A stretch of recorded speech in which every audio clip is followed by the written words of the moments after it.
Ok, on est parti pour une petite vidéo rapide pour essayer de travailler un petit peu l'égalité de bien-aimé de Chebyshev. Pour ça, on va prendre quelques exemples de sujets de bac tombés récemment. Et on est parti, on va se concentrer vraiment sur la partie où on peut appliquer l'égalité de bien-aimé de Chebyshev. On se lit rapidement l'énoncé et on passe à la suite. Un supermarché dispose d'un stock de tomates provenant de deux fournisseurs A et B. Il a été constaté que 91% du stock de tomates est commercialisable. 60% du stock de tomates provient du fournisseur A. Parmi les tomates provenant du fournisseur A, la proportion de tomates commercialisables est de 95%. On choisit au hasard une tomate dans le stock. On désigne A l'événement, la tomate provient du fournisseur A, sinon c'est le fournisseur B, et C l'événement, la tomate est commercialisable. Pour un événement quelconque E, on note P2, la probabilité de... Bon, on va remplir très rapidement l'arbre. Si tu veux te mettre sur pause la vidéo pour remplir l'arbre, n'hésite pas. On va se concentrer ensuite sur Chebyshev. Donc, si on regarde un petit peu les données de l'énoncé, on a P de A qui est égal à 0,6, donc P de B c'est 0,4. P de C sachant A, c'est 0,95 et 0,05 ici. Là, on n'a pas de pointillé, donc on ne va pas le remplir. Imaginons, on a rempli toutes nos questions, on a fait l'intersection comme à chaque fois, on a fait notre proba totale, on a fait notre proba conditionnelle, on arrive à la deuxième partie où on nous dit qu'on constitue désormais un échantillon de n tomates, toujours dans les mêmes conditions, où n désigne un entier naturel non nul. On note xn, la variable aléatoire, égale au nombre de tomates non commercialisables, et fn, la variable aléatoire, égale à la fréquence de tomates non commercialisables dans cet échantillon de n tomates. On a donc fn qui est égal à xn sur n. Bon, si jamais tu n'as pas compris là ce qu'on est en train de faire, imaginons par exemple j'ai 100 tomates. Si j'ai 100 tomates et que dans le paquet de 100 tomates, je sais pas, j'en ai 10 qui sont non commercialisables, on est d'accord que la fréquence, c'est 10 sur 100. Je pense que c'est assez facilement compréhensible. On enlève un 0 ici, ça nous fait un dixième. Un dixième des tomates qui ne sont pas commercialisables. C'est-à-dire que si j'applique comme ça l'exemple à quelque chose de très concret où je prends une valeur de n donnée, la fréquence, on la calcule assez facilement. Sauf que là, qu'est-ce qu'on fait? On pose des variables aléatoires. On nous dit que xn, c'est la variable aléatoire au nombre qui est égale au nombre de tomates non commercialisables. Donc, c'est-à-dire que on essaie d'utiliser une variable qui me permet, en fonction de la valeur de n, de venir ajuster à chaque fois l'espérance, la variance et calculer la fréquence en fonction de n tomates pour ne pas avoir à chaque fois à refaire les mêmes calculs. Donc ici, on admet que la variable aléatoire xn suit une loi binomiale. Ici, c'est marqué de paramètre n et 0,09. Ça, c'est la probabilité de succès. Donc je me le note aussi. Comme ça, on l'a sous les yeux. On a xn qui suit une loi binomiale de paramètre n 0,09. Et donc, si on veut calculer l'espérance de fn, première question. Donc, on est à la 2a là, dans cet exercice-là. Si je veux calculer l'espérance de fn, comment je vais faire? Alors, on voit que fn, c'est xn sur n. Donc, moi, si je veux calculer l'espérance de fn, ça va me faire calculer, si le stylo veut bien me laisser écrire, hop, ça va me faire l'espérance en fait de xn sur n. Ce qui est logique, j'ai juste remplacé fn par son expression xn sur n. Maintenant, comme je disais avant, nous, on calcule une fréquence. Si je veux prendre n tomates, évidemment, xn, c'est le nombre de tomates non commercialisables. Hein, donc, si je prends 100 tomates commercialisables et que je veux calculer l'espérance, on est d'accord, je vais prendre le nombre de tomates non commercialisables divisé en fait par le nombre de tomates, ce qui est logique. Et en fait, dans ton cours, qu'est-ce qu'on est en train de faire? On est en train de faire une transformation affine de variables aléatoires, c'est-à-dire que ton cours te dit que si tu as deux variables aléatoires, tu as une variable y par exemple qui dépend de x et tu as y qui est égal à 2x, admettons. Si tu veux, toi, calculer l'espérance de y, bah, du coup, ça va te faire espérance de 2x. Et quand tu as une constante comme ça, qui est multipliée à ta première variable, et que toi, tu cherches l'espérance de la deuxième variable, bah, la constante qui est là, on la sort de la parenthèse et on fait deux fois donc l'espérance de x. Tac. Et à partir du moment où en fait on a une somme de variables, on a plein de petites variables, ben, c'est logique que si elles suivent toutes la même loi, de même paramètres, et qu'elles sont toutes indépendantes, c'est comme si je prenais, je sais pas, des 2 par exemple, je fais 2 plus 2 plus 2 plus 2 plus 2, comme ça, 100 fois, au lieu d'aller calculer l'espérance de chaque variable, ben, je vais calculer l'espérance de la première variable et je multiplie par le nombre de variables. Donc ici, si xn sur n, c'est fn, et que je veux calculer l'espérance, ça va me donner donc 1 sur n. Bon, xn divisé par n, c'est comme multiplié par 1 sur n, qui sort donc de notre parenthèse, et on multiplie ça donc par l'espérance de xn. En sachant que xn suit une loi binomiale, on nous l'a dit, de paramètres n 0,09, ça me fait donc 1 sur n, facteur de n fois p, qui est l'espérance d'une variable aléatoire qui suit une loi binomiale. Donc ça me fait fois n fois 0,09, en sachant que ça, hop, c'est mon n fois p, hein, puisqu'on est dans une loi binomiale. On a les n ici qui viennent se simplifier, et on se retrouve avec 0,09. Ça, c'est pour l'espérance de Fn. À partir du moment où j'ai l'espérance de Fn, je veux calculer la variance. C'est marqué ici, je veux calculer la variance de Fn en fonction de n.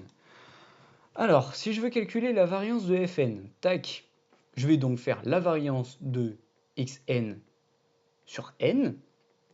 Et donc là, je vais avoir un ensemble de variables qui dépendent de n divisé par n. À partir du moment où on fait une transformation, encore une fois, mais de la variance, si j'ai une variance, je vais reprendre le même exemple, si j'ai y qui est égal à 2x, et que je veux calculer la variance de y en fonction de la variance de x, que dit le cours? La variance de y, c'est 2 au carré fois la variance de x. C'est-à-dire que le 2 qui multiplie au x, je le sors de la parenthèse, je le mets au carré. Hein, parce que tu connais le calcul de la variance, tu le faisais déjà en première, tu sais qu'on prend la probabilité facteur de l'issue moins l'espérance, on met tout au carré, on fait la somme des carrés. D'accord? Donc ici, comme on a la variance de xn sur n, la constante c'est 1 sur n qu'on met au carré, qui sort de notre parenthèse. Bon, 1 au carré ça fait 1, n au carré ici, fois donc la variance de xn. Tac. Ensuite, maintenant qu'on a ça, hop, je réécris mon 1 sur n carré. La variance de xn, c'est quoi? Bon, on est dans le cas d'une loi binomiale. Donc, la variance d'une loi binomiale xn, ça va être donc n fois p, facteur de 1 moins p. Donc ici, lorsque je vais essayer de décomposer tout ça, ça va me donner n fois p, facteur de 1 moins p, et simplifier, hop, ici un n, tu vois que j'ai un n au carré, donc ça fait n fois n, ici. Je peux simplifier ici un n, et ça va me donner p facteur de 1 moins p. En remplaçant par les valeurs, ça va me donner la probabilité de succès qui était de 0,09. 0,09. Ah, j'ai oublié le n, j'ai oublié un n. Tac, ouais, j'ai oublié un n. Donc, je vais le mettre ici. Ok, donc ça va me faire 0,09 facteur de 1 moins 0,09. Tout ça divisé par n. Donc ça fait 0,09 fois 0,91. On peut le faire à la calculatrice directement. Et ça nous fait 0,0819 divisé par n. Ça, c'est ma variance de Fn. Donc on n'oublie pas, à partir du moment où je calcule la variance d'une variable aléatoire qui dépend d'une autre variable aléatoire, la constante, je la sors de ma parenthèse, je la mets au carré et je la multiplie donc par la variance de xn ici. Et comme elle suit une loi binomiale, on a la formule n fois p, facteur de 1 moins p, de notre cours qu'on peut utiliser. Maintenant que j'ai ça, question B, on veut démontrer, je te laisse lire tout ça, c'est un peu long à lire, on veut encadrer déjà Fn par 0,04 et 0,14 et on veut déjà justifier ça.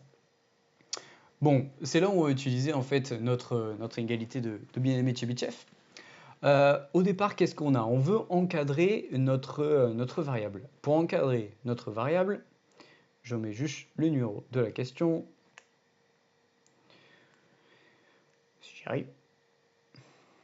Voilà, tac. Alors, on sait que dans l'inégalité de bien-aimé de Chebyshev, on veut prendre la variable et on veut y soustraire à cette variable-là l'espérance de cette variable? Ben, on l'a maintenant, l'espérance de la variable. Donc on va pouvoir faire fn moins son espérance, en sachant que nous, on veut calculer cette probabilité-là. On sait que fn est compris entre 0,014 et entre 0,04 pardon, et 0,14. On sait aussi que l'espérance de fn, c'était, on l'avait là, 0,09 qu'on va venir soustraire en fait de part et d'autre. Donc on a fn au départ, si je reprends un peu l'encadrement, qui est compris entre 0,04 et 0,14. Le stylo qui ne veut pas me laisser, si c'est bon, 0,14, tac, je refais mon 4 ici. On vient soustraire notre espérance, hop, espérance de fn, donc qui était 0,09, donc on fait 0,04 moins 0,09 et 0,14 ici moins 0,09. On va avoir ici moins 0,05, tac, inférieur à fn moins son espérance, inférieur à 0,05, et là c'est normal qu'on obtienne la même valeur de part et d'autre à un signe près, puisqu'en fait, nous on veut la valeur absolue, c'est-à-dire la distance par rapport à 0. Si donc on fait la valeur absolue de tout ça, on sait que la distance sera inférieure strictement à 0,05. Maintenant, si on s'arrête là, si on fait un point et qu'on relit notre question, on voulait que cette probabilité soit supérieure à 1 moins. Bon, si tu te rappelles de ton égalité de Bien-Aimé-Tchebychev, normalement, nous, on doit avoir notre probabilité qui est majorée, c'est-à-dire qu'on doit avoir inférieur à notre variance divisée par notre paramètre, généralement qu'on appelle A ou T ou delta au carré. Donc là, on sera un peu embêté. C'est-à-dire que là, si on applique ça à une probabilité, si on écrit une probabilité, si on fait donc la probabilité de tout ce que j'ai écrit au-dessus, inférieur à 0,05, on se retrouve avec un petit problème parce que dans mon inégalité de Bien-Aimé-Tchebychev, là, normalement, j'ai un super ou égal. Comment je peux me débrouiller? Ben, je sais que ça, c'est égal à l'inverse, à 1 moins la probabilité, donc l'écart entre Fn et son espérance, la distance entre Fn et son espérance, tac, j'ai oublié de fermer ici la valeur absolue à chaque fois, est supérieur ou égal du coup à 0,05 si je prends le contraire. Donc, d'après l'inégalité de Bien-Aimé-Tchebychev, l'inégalité de Bien-Aimé-Tchebychev qu'on essaie de bien orthographier, tac, bon, j'ai pas fait toute la rédaction, mais là, hop, on mettra un petit connecteur logique. 2 points. Alors, on a donc 1 moins P2, hop, j'écris tout ça là. Tout ça qui est un petit peu long à écrire. 0,05. Et on sait que c'est une majoration de la probabilité, en sachant que là, on doit avoir normalement la variance de Fn sur du coup 0,05 au carré, qui est notre delta ou notre A ou notre T, je ne sais pas comment tu l'auras appelé en cours. On sait ici qu'on va venir faire 1 moins, enfin le 1 on passe de l'autre côté, on divise par moins 1 et on remplace aussi l'avance de Fn. L'avance de Fn, où est-ce que je l'avais? Oui, je l'avais juste ici, c'était 0,019 sur n. Donc je peux venir le remplacer. Donc on va réécrire tout ça. Hop. Fn moins l'espérance de Fn supérieur ou égal à 0,05 inférieur ou égal à 0,019 sur n divisé par 0,05 au carré. Hop, ça nous fait donc 1 moins la probabilité que je réécris. On va venir simplifier ça un petit peu dans les détails. Hop. Et donc on a juste à faire 0,0, c'était quoi, 819 divisé par 0,05 au carré, et on obtient 32,76 divisé par n. on remonte dans notre question. Est-ce qu'on a trouvé ça? Et voilà. Et voilà, parfait. On a montré que la probabilité du coup que fn, notre variable aléatoire, soit comprise entre 0,04 et 0,14, donc en fait, ce qui est marqué dans l'énoncé ici, en fait, c'est exactement la même chose que ce qui est marqué ici, c'est-à-dire que la distance entre la variable et l'espérance, elle est de 0,05 est égale à 1 moins... Ah, mince, c'est vrai que j'ai un 1. C'est vrai qu'il y a quelque chose qui ne fonctionne pas. Donc on remonte toujours voir notre énoncé, voir s'il n'y a pas quelque chose qui pose problème. Normalement, notre variable, elle doit osciller entre 0,04 et 0,14. Et on voit que la distance, elle serait supérieure ou égale. Ah mais non, je veux pas qu'elle soit supérieure ou égale. C'est vrai qu'elle doit osciller vraiment entre les deux, donc elle doit être inférieure à un moment donné. Ben c'est là où en fait on passe le 1 de l'autre côté et on divise par moins 1. Allez, je vais le faire en une étape pour aller plus vite. Donc je vais avoir la valeur absolue de fn moins l'espérance de fn supérieur ou égal à 0,05. Je passe le 1 de l'autre côté, je divise par moins 1 et ça me donne 1 plus 32,76 sur n. Et on remonte voir si on a ça dans notre énoncé. Et c'est là où en fait, j'ai fait une petite erreur. C'était juste un petit moins. Ici, j'ai oublié de changer le signe. Voilà. Et là, on y est. On a notre minoration, notre majoration, pardon. Et j'ai oublié d'ailleurs de changer le sens. Ouais, voilà, notre minoration de notre probabilité. Maintenant qu'on a ça, on a juste à remonter à notre question C. Le responsable des achats prélève dans le stock un échantillon de 500 tomates. Il s'aperçoit que 55 tomates ne sont pas commercialisables. Est-ce conforme à ce qu'on pouvait attendre? Bon, ben là du coup, n est égal à 500. Bon, pour cette question, si n est égal à 500, qu'est-ce qu'on aurait comme probabilité ici?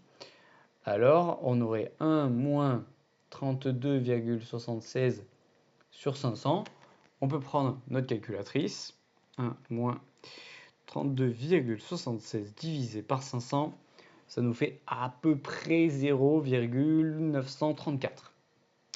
Alors, est-ce conforme à ce qu'on pouvait attendre? Normalement, une fréquence, là c'est ce qui m'intéresse en fait avec fn, c'est une fréquence donc de 500 tomates. Ce qui m'intéresse, c'est donc le nombre de tomates non commercialisables.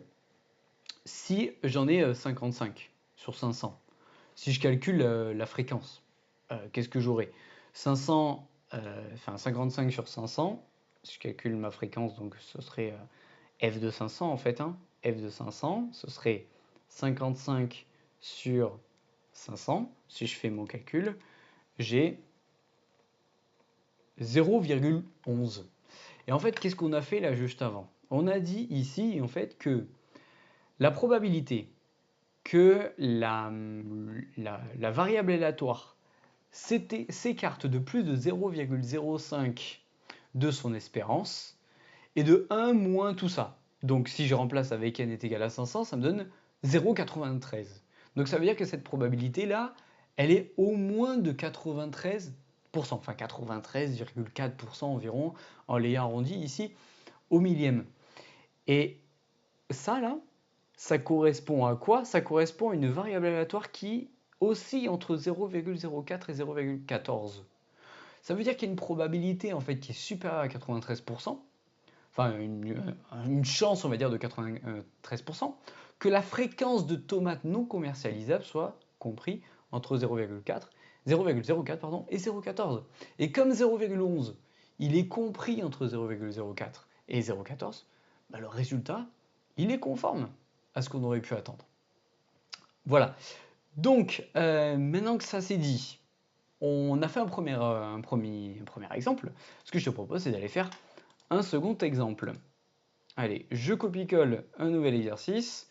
Un exercice qui est tombé aujourd'hui, non, hier, entre aujourd'hui et hier, non, aujourd'hui à Madrid, au moment où je fais cette vidéo. Allez, on est parti. Je vais juste copier-coller tout ça. Hop. Allez, encore une fois, je vais mettre la partie B, puisque la partie 1, c'est le loi binomial, c'est du classique. Bon, là, c'est du coup la question 7, j'ai fait Je l'ai fait à l'oral directement. Allez, on est parti pour un deuxième exercice, donc tomber en centre étranger le 11 juin 2026. Au cours d'un sondage, on interroge successivement au hasard et de manière indépendante 100 personnes âgées d'au moins 15 ans vivant en France et on leur demande si elles ont déjà publié sur ce réseau social. La population du pays qui est suffisamment grande pour que l'on assimile le choix des personnes sondées à des tirages successifs avec remise. On note X, la variable aléatoire, qui donne le nombre de personnes ayant déjà publié sur ce réseau social parmi ces 100 personnes interrogées. Dans cette partie, on admet que la probabilité qu'une personne âgée d'au moins 15 ans vivant en France ait déjà publié sur ce réseau est de 0,41. Bon, on a X issu une loi binomiale. Tu peux mettre sur pause si tu veux, regarder un petit peu les premières questions. Moi ici, c'est pas ce qui va m'intéresser. Ce qui va m'intéresser, c'est vraiment la partie C. La partie C où je vais avoir encore de l'inégalité de bien-aimé de Chebyshev. Alors, dans cette partie, on effectue le sondage décrit dans la partie B, donc juste au-dessus, dans 150 villes françaises, en respectant les mêmes conditions.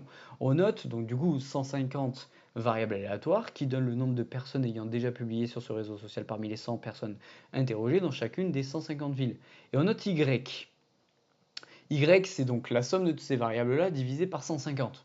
Tu imagines bien que c'est la moyenne. Et on veut démontrer que la probabilité que la variable aléatoire Y soit strictement comprise entre 37 et 45 est strictement supérieure à 98%, donc 0,98. Bon, c'est là où on voit normalement, hein, vu la formulation de la phrase, qu'on va avoir quelque chose du type Chebyshev.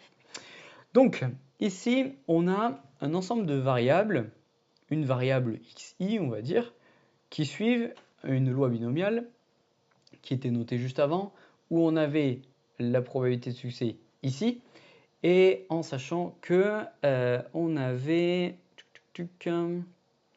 Qu'est-ce qu'on avait de plus? Donc on sait qu'on est sur 150 villes françaises, et voilà, c'est tout. Et c'est tout ce qui m'intéresse. On a donc n qui est égal à 150, et on a notre probabilité de succès qui est de 0,41. On sait que on veut calculer l'espérance et la variance de y, de sorte à pouvoir appliquer l'inégalité de bien-aimé de Chebyshev. Sauf que là, qu'est-ce qui se passe?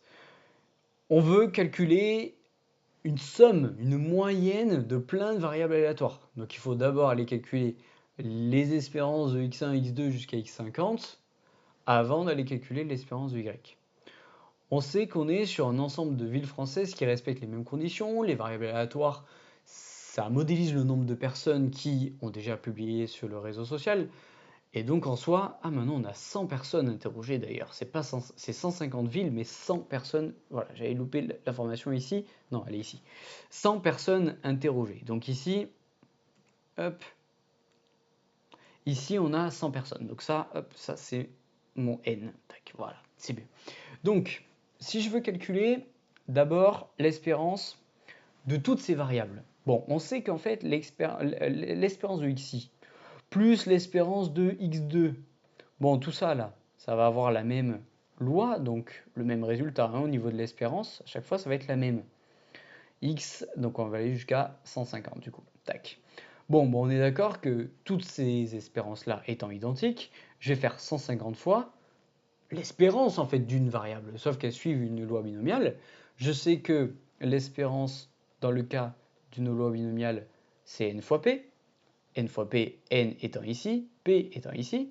Donc je vais multiplier par 100 fois 0,41.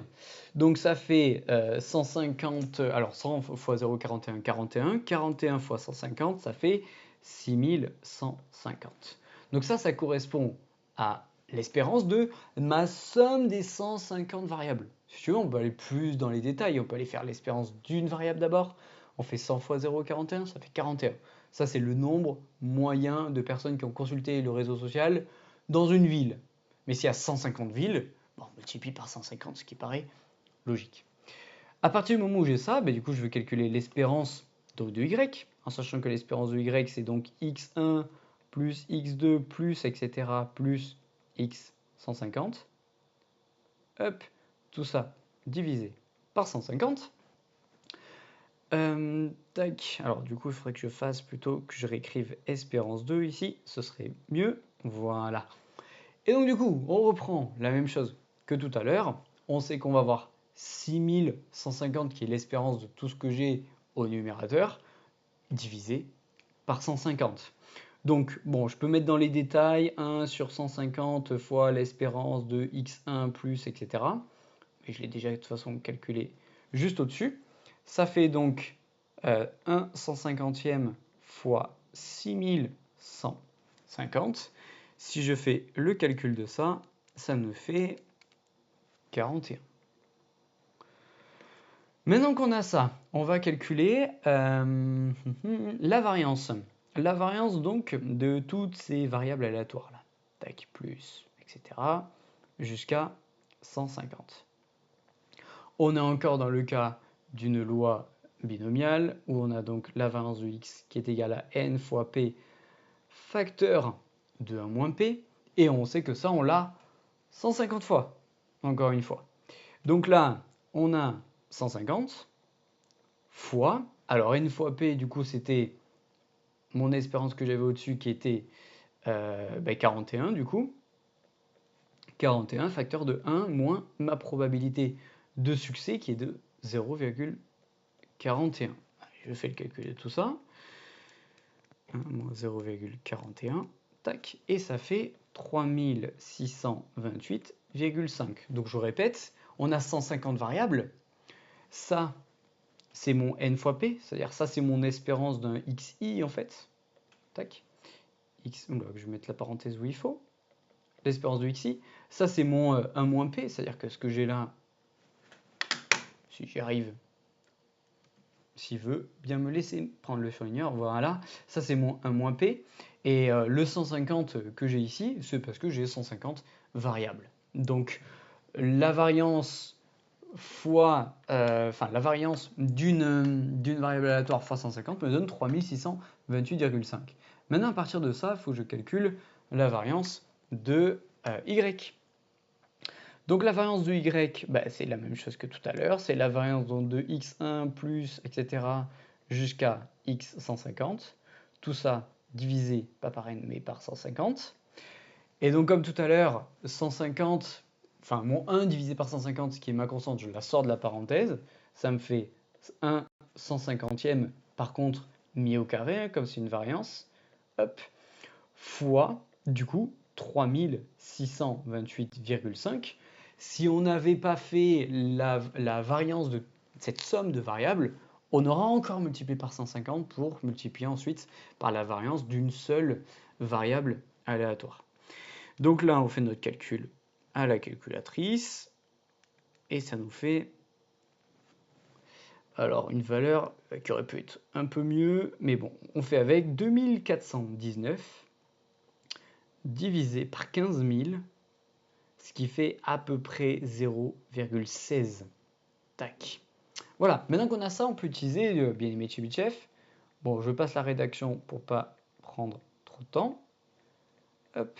On remet notre formule du cours, hein. On dit toujours d'après le cours, l'inégalité de bien-aimé Chebyshev est donnée par. Donc on fait... ce qui me manquerait à faire d'abord, c'est d'ailleurs d'encadrer ma variable. Attendez, qu'on n'aille pas trop vite quand même. Si on relit la question, dans la question, vous voulez démontrer que la probabilité que y soit strictement comprise entre 37 et 45. Donc on refait comme tout à l'heure. Donc on reprend y compris entre 37 et 45. On vient soustraire notre espérance, elle est où? C'était 41. Donc 37 moins 41 inférieur à y moins son espérance, du coup, inférieur à 45 moins 41, ça fait moins 4 inférieur à y moins son espérance, inférieur à 4. Évidemment, on retrouve la même valeur, mais avec un signe différent. On trouve la distance, donc on fait valeur absolue de y moins son espérance, et ça fait 4. Or, du coup, comme tout à l'heure, la probabilité donc que 37, que y soit compris entre 37 et 45, du coup c'est équivalent à écrire que la probabilité que y moins son espérance, la distance entre les deux soit inférieur à 4. Tac. Et c'est là où on vient prendre le contraire, l'événement contraire. On fait 1 moins. On réécrit tout ça, y moins son espérance. Et du coup, c'est supérieur ou égal à 4. On refait une belle parenthèse ici. Hop. Et voilà. Là, on y est. Donc là, on peut utiliser, on va y arriver, notre bien-aimé Chebyshev.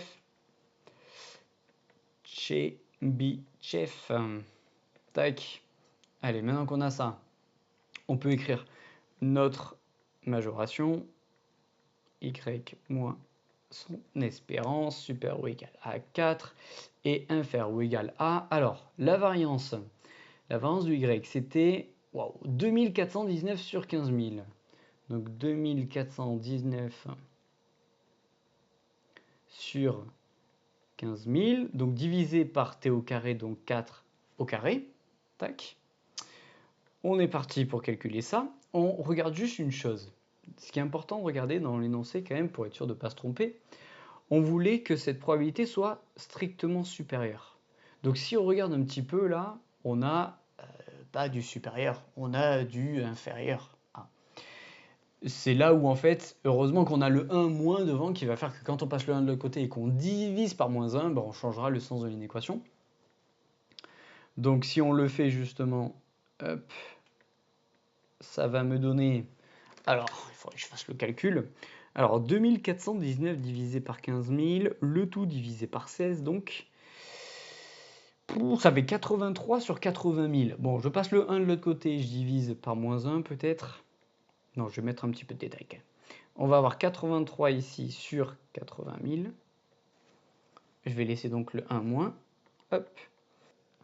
Ok, du coup, à partir du moment où on passe le 1 de l'autre côté, on divise par moins 1, on trouve que cette probabilité est minorée, donc elle est supérieure à 237 581 sur 240 000, soit à peu près 0,989 si on arrondit au millième.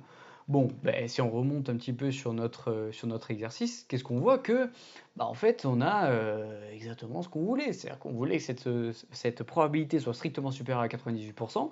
Bon, on est un petit peu plus, on est à 98,9%.